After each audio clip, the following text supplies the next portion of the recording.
かけるか。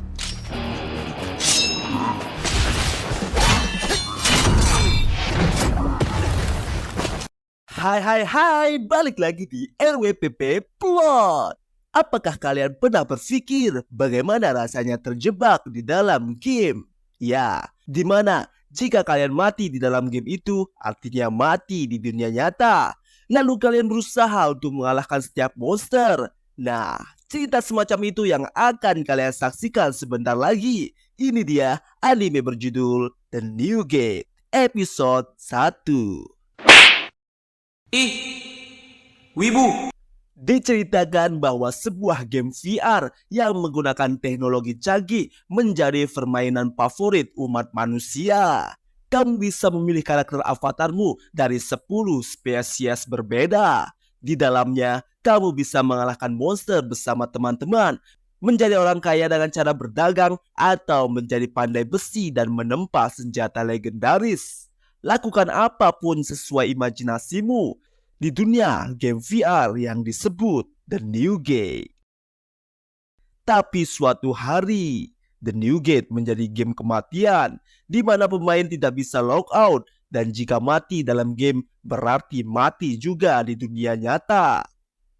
Tapi ada seorang player yang bernama Shin yang bertekad mengakhiri game ini dan menyelamatkan semua orang. Untuk mengakhiri ini, dia harus melawan bos terakhir. あなたはもしシン。 Melawan bos terakhir tidaklah mudah karena bos terakhir ini mempunyai kemampuan penyembuh. Seperti saat Shin berhasil memotong sayapnya, bos terakhir ini bisa memulihkan diri.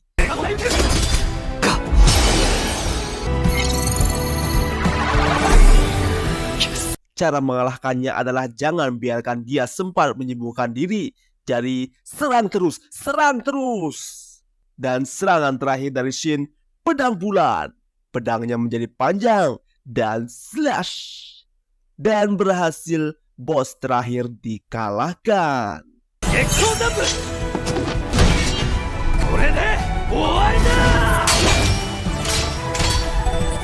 Tamat. Tapi bohong. Enggak lah. Masa cepat banget. Dengan mengalahkan bos terakhir, akhirnya semua orang bisa logout. Sebelum logout, Shin memastikan dulu agar semua pemain logout. Setelah menunggu semua pemain logout, tersisa dirinya sendiri.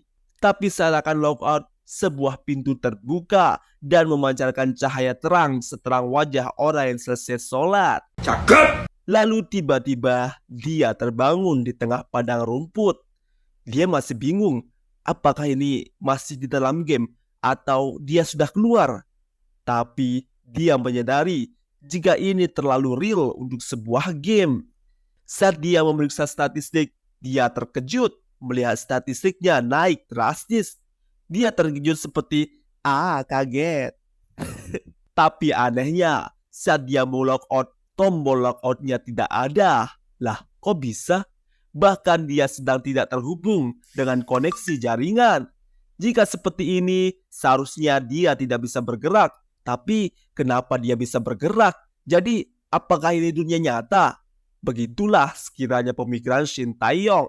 Maksudnya Shin doang. Daripada dia bingung dan tidak melakukan apa-apa, akhirnya dia memutuskan untuk ke markasnya dengan bantuan sebuah petunjuk arah yang jika dia lempar ke udara akan berubah jadi berbentuk burung. Lalu Shin hanya tinggal mengikutinya saja. こんな壁いつの間にできたんだ? Saat dalam perjalanan, dia melihat sebuah kota yang tidak pernah dia lihat sebelumnya. Akhirnya dia sampai ke markasnya setelah mengikuti petunjuk arah. Tapi dia mendengar sesuatu. Rupanya itu adalah suara seorang gadis yang sedang dikepung 3 pria. Dia memaksa gadis itu untuk menunjukkan di mana gurunya. Karena si cewek nggak mau bilang, pria-pria itu memaksa gadis itu. Saat si gadis akan dibawa, tiba-tiba seekor monster babi ngepet menghadang mereka dan menyerang. Melihat babi ngepet raksasa, 3 pria itu lari terkentut-kentut dan meninggalkan si gadis. Gawat, mana tidak ada yang menolong lagi. Lalu si babi ngepet menyerang. Tapi bang, Shin menolong gadis itu. Shin lalu bilang, aku pulang. Aku pulang.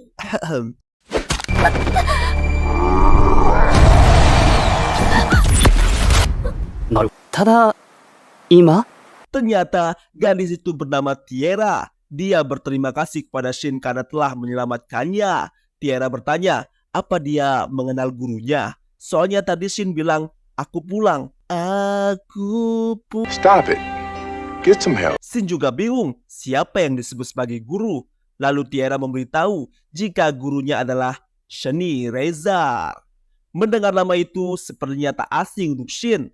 Setelah mengingat-ingat, akhirnya dia ingat siapa itu Shani Rezar. Rupanya Shani adalah salah satu karakter pendukung Shin. Ya, kalau kalian ingat di awal ada sosok elf berambut perak bertubuh kecil. Ya, itulah Shani Rezar. Lalu Shin bertanya, di mana Shani sekarang? Tapi karena baru kenal, Tiara nggak mau memberitahu Shin informasi tentang Shani. Tapi Tiara bisa menyampaikan pesan Shin kepada Shani dengan biaya 1000 jul per satu pesan. Tapi Shin hanya punya mata uang jail. ジュールつっても俺が持ってるのはジェイルだけなんだが。ちょっとあなた、今、 Tiara terkejut karena Shin mengeluarkan uang itu dari box item. Shin bilang, iya, emangnya kenapa? Tiara menjelaskan jika hanya raja-raja dan para tetua dari spesies tertentu yang bisa memakainya. Tak hanya itu, koin gel yang diberikan Shin juga adalah benda yang digunakan untuk meningkatkan sihir dan nilainya setara 10 miliar jul. Gila. Padahal seingat Shin, gel ini adalah mata uang terkecil di game dulu. Tiara bertanya, siapa sebenarnya Shin? Lalu Shin menjawab, secara karakter spesiesnya adalah High Human. Tapi Tiara bilang, High Human itu sudah punah. Tapi bukan semua manusia, hanya manusia berperingkat tinggi yang musnah. Dikatakan dulu hanya ada 6 High Human. Mereka menghilang sejak 500 tahun lalu. Yap, itu adalah kejadian di mana banyak orang menghilang. Dengan ini Shin menyadari jika itu adalah momen ketika dia berhasil mengalahkan bos terakhir dan semua player berhasil logout. Jadi kesimpulannya, ini adalah dunia 500 tahun setelah game itu selesai. Berarti si Shin ini malah ke masa depan, anjay. Setelah berbincang, Shin lalu memberikan koin gelnya sebagai tanda terima kasih kepada Tiara. Tiara bilang, orang bodoh mana yang memberikan barang berharga itu pada orang lain? Lalu Shin menjawab, aku. Kocak sih. Akhirnya Tiara pun menerimanya. Shin bilang karena Tiara elf, jadi itu pasti berguna untuk sihirnya. Tiara bingung, dari mana Shin tahu dia elf? Padahal gurunya Shani sudah merapalkan mantra ilusi pada Tiara. Itu karena elf rambut hitam adalah simbol malapetaka. Dengan rambut hitam ini, monster jadi sering menyerang dan Tiara diusir dari desanya. Lalu Shani menyelamatkannya. Shani membuat penghalang di sekitar kuil bulan ini dan menggunakan mantra ilusi untuk menyembunyikan identitasnya sebagai elf. Sehingga Tiara bisa hidup aman selama 100 tahun. Itulah sebabnya ketika Tiara keluar membatas, dia diserang oleh babi ngepet tadi. Tiara sendiri tidak tahu bagaimana cara menghilangkan kutukannya. Shin lalu bertanya, apakah dari dulu rambut Tiara sudah hitam? Tiara bilang, dulu rambutnya perak, tapi suatu hari dia dikutuk dan rambutnya menghitam. Lalu Shin memeriksa sesuatu dan aha, Shin sepertinya mengingat sesuatu. Lalu dia membuka item box dan menggunakan skill analyze. Lalu diketahuilah kutukan yang menimpa Tiara bernama berkah terkutuk. Dan kerennya Shin tahu bagaimana cara menghapus kutukan itu. Shin lalu memulai pemurnian kepada Tiara. Tapi saat sudah selesai, Tiara tidak berubah banyak. Bukannya tidak berhasil. Justru pemurniannya itu berhasil. Tapi rambut perak yang kembali hanya sedikit. Melihat rambutnya yang sedikit perak, Tiara sangat berterima kasih karena dia bisa melihat rambut aslinya setelah 100 tahun. Arigato. Arigato. Arigato. でも、いいの、十分よ。 Untuk memastikan, Shin mengajak Tiara untuk keluar. untuk memastikan kutukannya benar-benar hilang. Dan benar saja, tidak terjadi apa-apa. Kutukannya benar-benar hilang. Tiara sampai menangis. Bagaimana tidak, dia sudah 100 tahun terkurung. Setelah jalan-jalan tadi, Tiara bertanya apa yang akan dilakukan Shin setelah ini, karena gurunya seni belum akan pulang. Shin bilang dia akan ke kota dekat sini. Dalam hati, Shin menduga jika Shin saja masih hidup, artinya karakter pendukung lainnya kemungkinan masih hidup. Di tengah lamunannya, Tiara memberitahu jika ingin ke kerajaan Bayrelic, dia harus membawa surat pengantar. Karena nanti saat masuk akan ada antrian pemeriksaan. Dengan surat pengantar ini, dia tidak perlu melewati pemeriksaan.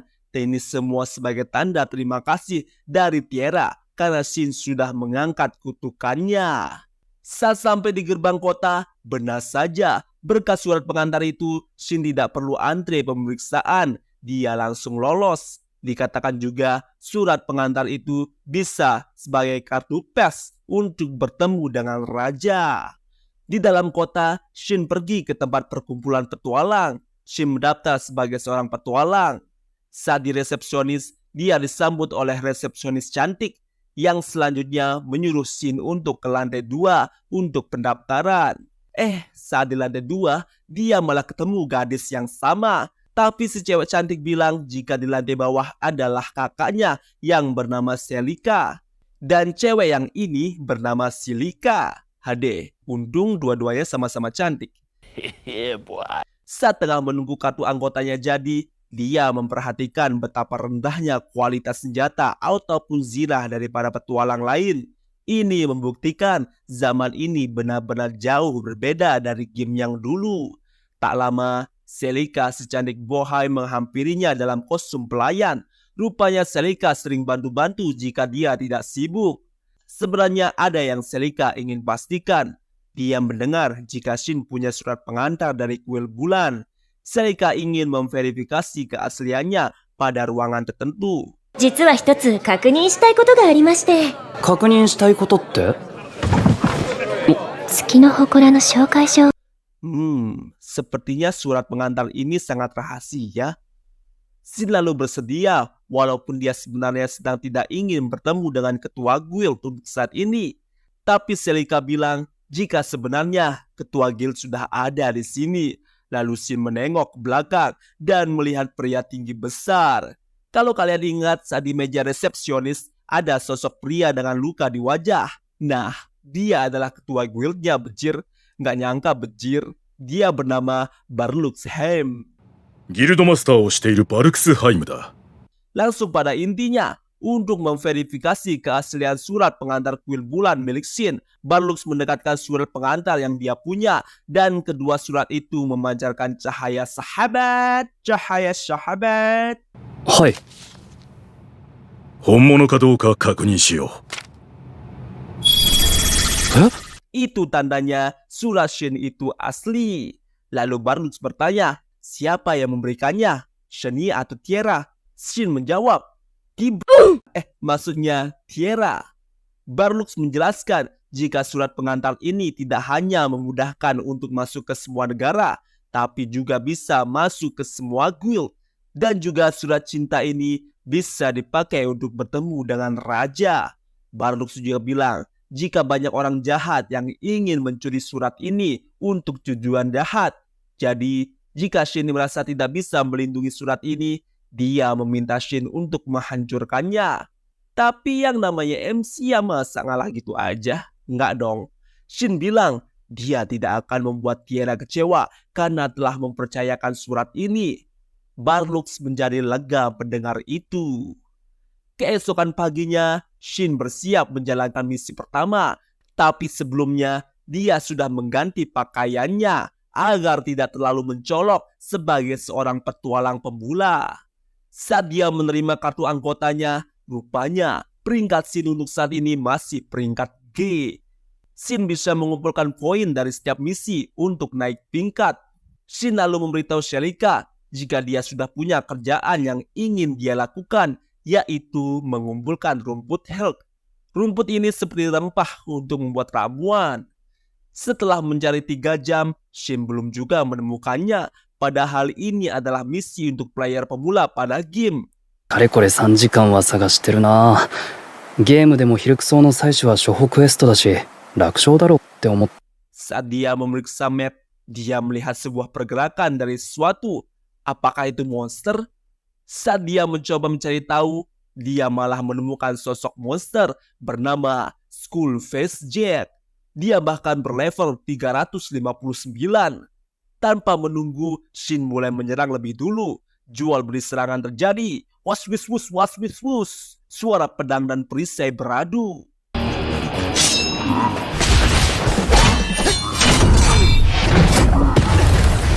Shin bahkan belum pernah melihat ada monster menggunakan senjata cahaya. Dan Shin yakin jika monster ini adalah monster unik. Dia lalu menyerang lagi. Dan wus, kali ini berhasil melukai si monster. こいつはユニークモンスターで間違いない。 Akan tetapi, jika dilihat, pedang Shin tidak akan bertahan. Hanya bisa 1 serangan lagi. Dan Shin menggunakan mode power up, limit off. Ya! Dia menarik napas panjang dan whoosh, melesat menebas Skull Face Jack. Bam! Skull Face Jack berhasil ditumbangkan. Saking kerasnya, sampai-sampai pedang Skull Face Jack terbang jauh entah kemana. Padahal Shin ingin memiliki pedang itu untuk menggantikan pedangnya yang patah. Tapi Skull Face Jack meninggalkan sebuah permata setelah kalah. Lumayan, Shin mengambilnya dan selesai. Tapi bohong lagi. Rupanya pedang Skull Face Jack yang tadi terpental itu jatuh ke dalam istana. Entah siapa 2 orang ini, tapi mereka terheran-heran melihat pedang ini. Dan selesai. Asli, beneran, ini udah selesai, nggak bohong. Jadi ya, itu kesan pertama nonton anime ini episode 1-nya langsung terbayang Shangri-La Frontier, di mana petualangan dalam game melawan monster dan lainnya. Tapi patut kita nantikan petualangan jenis apa yang akan menanti kita ke depannya. Jadi pantengin terus RWBP Plot buat tahu kelanjutannya. Jika begitu jangan lupa like, komen, dan subscribe dan dukung terus channel ini agar Mimin tambah semangat.